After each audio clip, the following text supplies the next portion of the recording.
Good morning. Welcome to another vlog. Currently 7 o'clock. So pag 7 o'clock, usually winowalk namin si Switch. Ayan siya.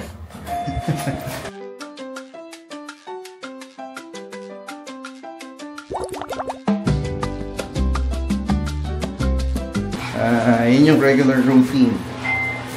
Alam mo naman, pag may aso ka, dapat mag-stick ka sa regular routine ng dorm mo. So, ganyan na rin siya hinaw-strain.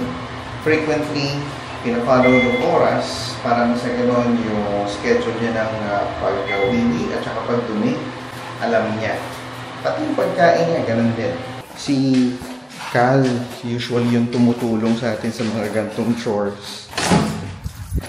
Pero since, yun naman summer, pag kaya natin na tayong gumawa, tayo lang ang gagawa. Para na sa ganoon makapagpahinga at makatulog din siya ng maayos. Medyo nararamdaman niya na ang stress ng pag-aaral. Lalo na at nasa last school year na siya. I mean, going sa last school year ng high school. Naisip ko lang isama kayo sa regular routine natin on a weekend. Pag weekday, si Joyce usually naglalabas. Pag weekend, tumutulong ako. Weekday din naman at times, lalo na kung halimbawa recovered tayo sa naka-adapt na tayo sa fasting phase natin. Kasi nga sabi ko, 'di ba? Nagka-fast tayo starting after Tuesday. Ang next kain natin would be Friday. So ginagawa na nating regular routine 'yan. So medyo kung halimbawa naka-recover tayo kagad, nilalabas ko si Switch din ng morning ng Wednesday at saka Thursday. And then the rest si Joyce na yung gumagawa. And then on a weekend, tumutulong din tayo. So naging regular routine na yun na imbis na si Cal na yung ipalabas natin, makapag-sleep in naman siya. Growing kid. Tayo din naman nung bata tayo, ganyan din ang naging routine natin. Yung tipong gigising ka ng 9 o'clock, 10 o'clock. Although winish din natin yan, umabot din kasi tayo dun sa point na binigyan na tayo ng responsibility. Taas ng sikat ng araw.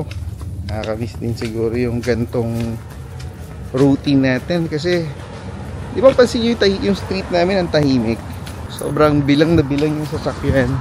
Nagmamaneho sa mga gantong oras. I'm pretty sure dun sa bago namin lilipatan, hindi na ganito. And then, hindi ka basta-basta makaka-cross ng street. Kahapon, nung nagpark kami sa garage, nakakalungkot lang na merong either nakatira dito sa building namin na wala lang talagang pakialam. Alam mo bang binukas yung tubig dun sa garage at pinabayaan lang mag-run? Nakabukas lang siya. So that's wasting resources essentially. Kung hindi kami dumating at hindi kami yung nakakita, hindi ko alam kung gaano katagal lang nakabukas yun, pero iniwang nakabukas na running yung hot water sa garage. Mga taong minsan hindi mo alam kung ano ang iniisip. Kasi yung water dito, hindi naman siya essentially free. No, lahat ng binabayaran mo. If may isang tao na nagsasayang ng halimbawa kuryente, tubig, lahat ng yan nire-redistribute using yung strata funds. Magandang umaga. Today is Tuesday, July 15. Ako po, ilang araw na lang, 8 araw na lang bago natin makuha ang ating property, no? Bago tayo mag-completion date, turnover or possession date na tinatawag. Kagabi nga, actually dumarating na yung mga in-order nating mga parsela. Parsela talaga. Hindi kasi yung mga in-order naman natin sa Amazon, yan yung mga kailangan nating gamit para sa ating unit. Ang pinaka unang-una natin kailangang ayusin sa unit natin is basically yung basic needs natin, which is clean water. So ang pinakauna nating i-install, talagang kagad, no? Hindi pa tayo Hindi pa tayo nagpo-possession talaga. Pero early on, talagang nakaplano na kung ano yung mga kailangan natin gawin. At isa na nga yan dyan, yung pag-install natin ng filtration system para sa drinking water. Mayroon din talagang stress, no, sa paglilipat. Stress and excitement, nandyan yan parate. Lagi yang nakaakibat sa ganitong klaseng mga activities. No, stress dahil ako kasi yung tipong tao na pag alam mong merong mga nakaset na plano, as early as now, iniisip ko na yan. Kumbaga ako, lagi akong forward thinking forward thinker, kumbaga, no? Na pagka may nakaplano na, ahead of time, talagang mini-make sure natin na wala tayong either makakalimutan, yung mga parts na kailangan natin, yung oras na kailangan natin. Sana, as much as possible, na pag-isipan na natin. Kasi, 24, mag-uumpisa na kaming maglipat ng pakunti-kunting bagay. Ito yung kanilang mga bed frame. Wow, that's $2,000. Yan ang bed frame. 500 bucks. 600, sorry. Ito 700. Ayan, may lalagyan. So, 699. Kaso ito, may slot. Oh, meron din pala siyang side drawers. More storage, the better. 700 bucks. 699. Ganito yung bed frame namin. Kaso ang difference is ito, walang drawer sa harap. Pero it looks the same. Wala lang siyang drawer sa harap. Ito kasi, di ba, parang nakakatisod tong mga ganito. Kaya gusto sana namin sakto eh. Hot buy. 299. Siguro headboard lang yun. No?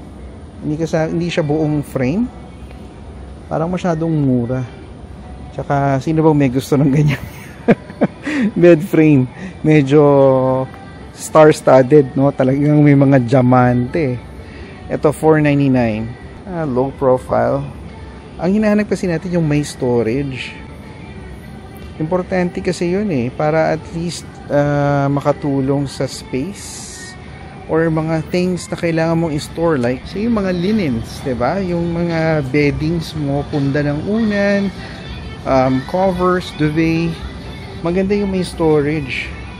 Kayo, pag bumibili ba kayo ng frame, mas importante ba sa inyo na may access sa ilalim?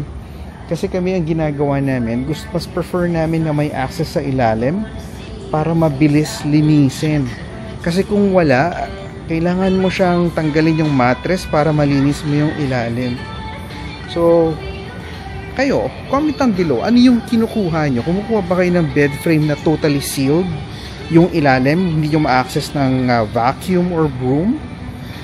Comment down below para malaman natin, consider natin yung mga ginagawa nyo sa mga ganong klaseng style, or kung meron kayong mga ibang recommendation na nalaman nyo na I think mas magiging mapabilis o mapapadali yung pagme-maintain nung inyong parang pinaka bed frame. So yun lang yung selection nila. Bale, there's blue, pero yun nga, ang difference is wala silang storage. Nakita ko may storage is basically yun lang isa.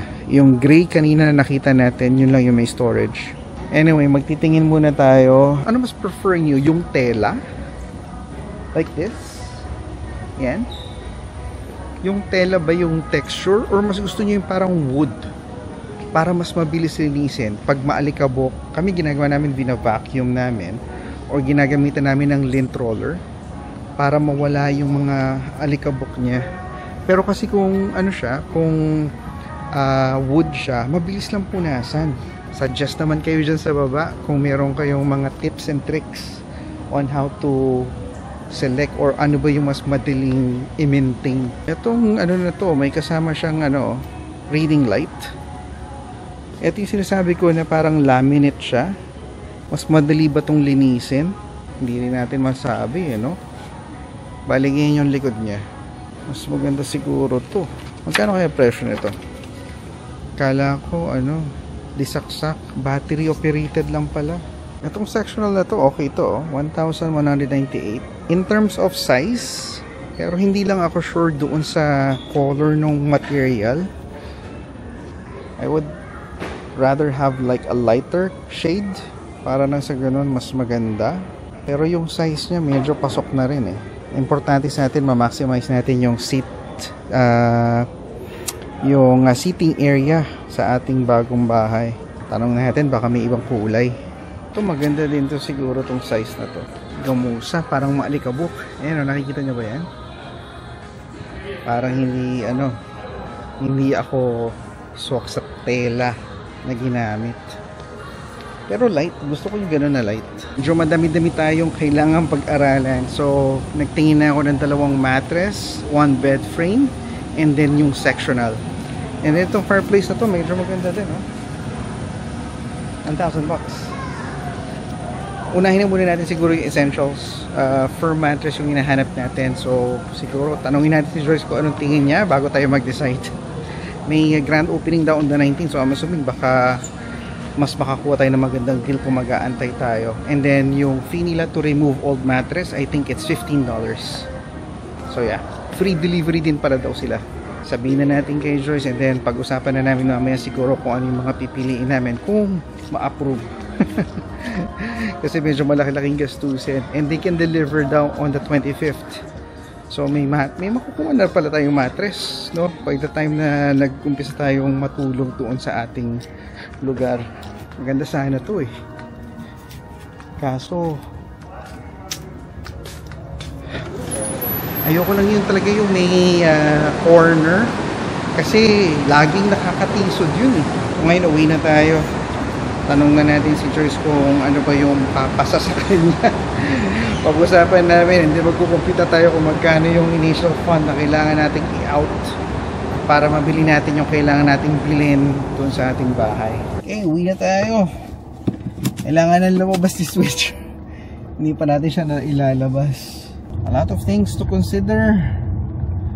A lot of things na kailangan pag-usapan. Pero sobrang exciting kasi nga parang ang lapit na, 'di ba? Sobrang lapit na. Napakataas ng sikat ng araw pa, no? Sa mga nanonood nga pala sa atin, no? I'm not so sure when ko pwedeng ma-post tong vlog na to.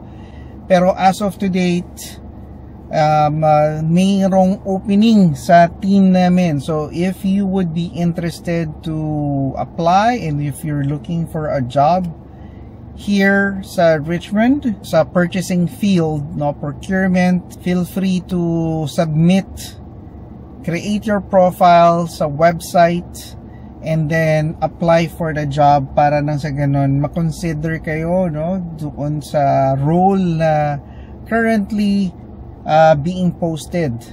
So gusto ko lang i-share sa inyo that there's an active posting, very recent lang to, and if you're looking for a job that aligns with, you know, procurement, purchasing, this is a good opportunity for you to consider para lang sa ganon number one, you know, if you're looking for a job sa public sector, that's one thing already.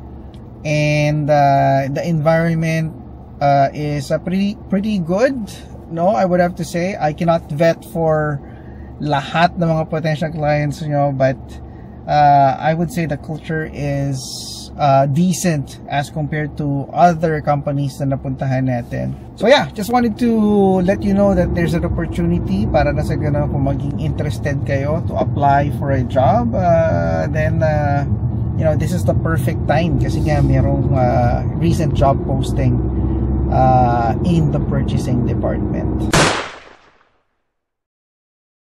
It's been a while ganitong activity yung gagawin natin. Mag-shopping tayo for furniture. Window shopping. Good correction. Hindi pa siya actual shopping, window shopping. So far wala pang pumapasa. Nahanap kasi namin yung medyo firm yung upuan. Parang lahat malambot. Kaya kasi namin tinu-choose na firm kasi sa katagalan ng panahon lalambot pa yan. So kung malambot na yung nakuha mo, magsasag siya ng husto.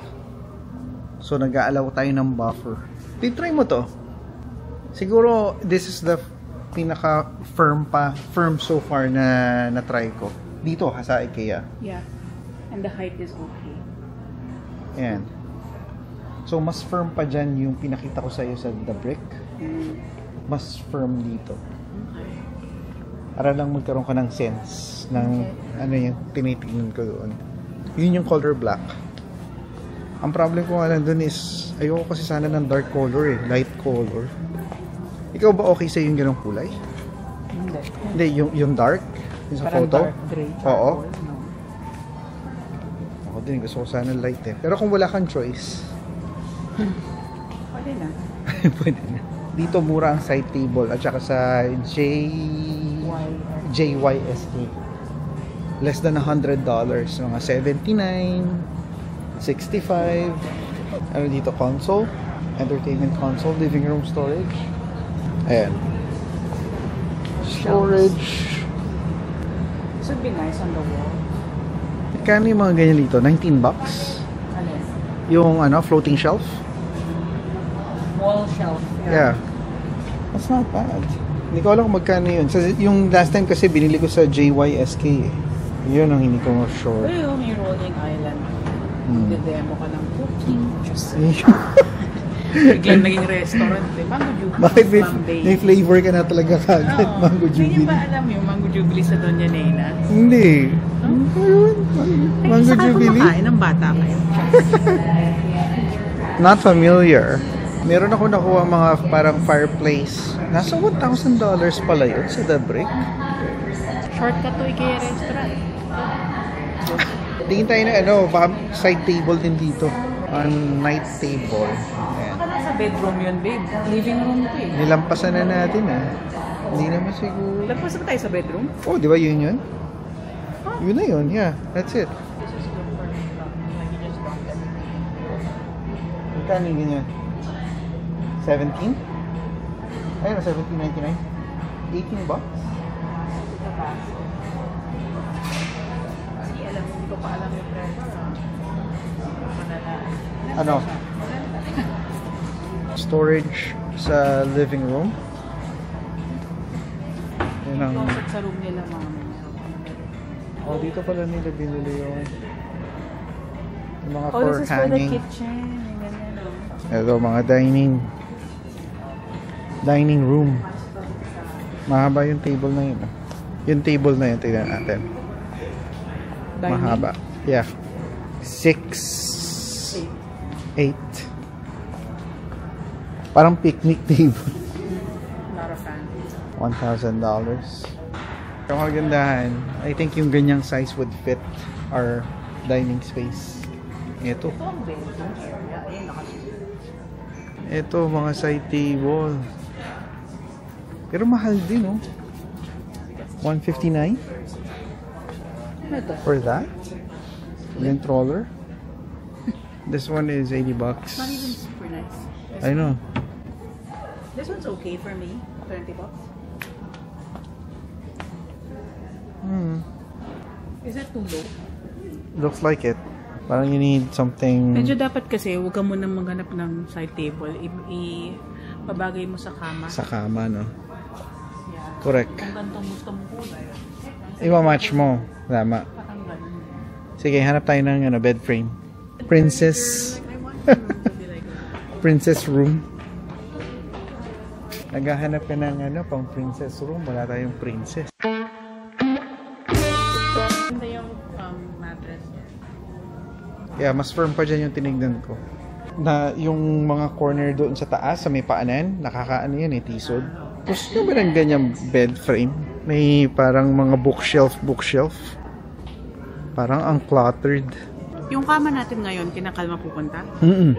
Ang hirap din pala no, talaga. Pagka bumibili ka ng laman ng room, hirap mamili. Tsaka dun lumalabas yung differences nyo.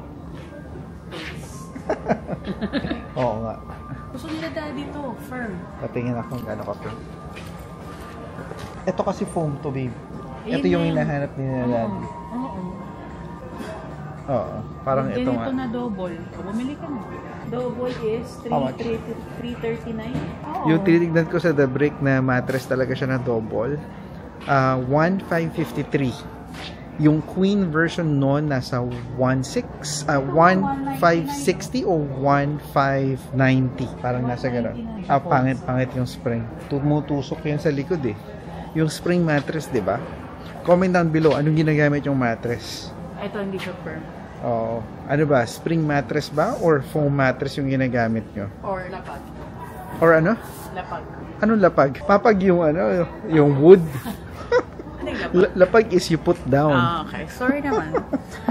Sorry, my Tagalog is not so good anymore. Yun, no. And, Yan, sabihin nyo. Pamahal, 429. Firm siya. Parang okay din. Is it? Ganda siya. Gano'n naman talaga dapat kasi eh. Hinihigaan. Pag nagpunta ka sa The Brick, lahat sila sasabihin sa'yo, no, lie down on the bed kasi doon mo feel. Sa SM, do not touch, do not. Oo. Ito, foam mattress na matigas din. Ay, ito, hindi siya okay. Yung ano It kasi, follows you, yung contour. yung contour, yung weight, distribution, kumbaga. So, naka-firman ako dito. Magkano ba pag hybrid? Oh, this is Ano ba medium. difference ng hybrid? What do you consider a hybrid? Ano siya? Spring tsaka foam, parang gano'n. Oh, may ganun pa pala. Parang walang ganyan sa The Brick. Spring at saka foam. Bouncy. Bouncy pagka may spring. Hybrid mattress. Ako natatandaan ko dito tayo bumili ng bunk bed. Same location pa rin. Ito tong bunk bed ito. This one. We bought this. Ang bayad namin dito 149 before. Diyan si Chelsea sa baba. Ayan, sa baba si Chelsea. Tapos dito sa taas si Calvin. Andito pa rin siya. 249. So nandito na tayo. Yung ice cream sa baba. Pag nag-check out tayo, nandun yung ice cream. Ay, oo nga no. Pero meron din dito eh. Sige, let's go down. I don't think it's good. Sige. Coffee ba yun? Ha? What station? Coffee ba yung station na Yeah, yun? it says filter coffee na sorted. Okay. Sige. Then let's go down. Babay na tayo. Kasi mag-ice cream tayo eh. Stairs? Yeah? Sige. So we can burn the calories ahead of time. Sa mga decor ng mga artificial plants, dito kami kumukuha kasi mura dito. Or, again, Facebook Marketplace para mas mura. Ayun, yung pangalan, nakikita ko na yung mga ano. We need to get bowls. Ha? Mga bowls. Yung mga may ng red. O yan, malalalim. Pang serving ko eh. Oh, do we not need mga serving bowl? Yeah, we do. But we want like yung maliliit din, pampalit dito sa mga coral natin na may gas-gas. Oh, dito, daan muna tayo dito. Dami talagang option. Ay, balik na tayo sa exit. Bago pa tayo mapalalim. Baka masarahan ng ice cream eh. Hanggang 8 o'clock lang daw. Open. Meron silang frozen yogurt. Oh, diba? Frozen yogurt. Mix. May strawberry din pala. May strawberry. What are the options? Vanilla. Strawberry. Wala na itong chocolate version. Yung mix. Wala na, no? Baka itong waffle. Hindi, yan yun eh. Twirl. O sige, yung vanilla na lang. Ito? Vanilla, yeah. May size ba yan? Regular kids. Regular. In a cup. Oh, Vanilla or strawberry? vanilla.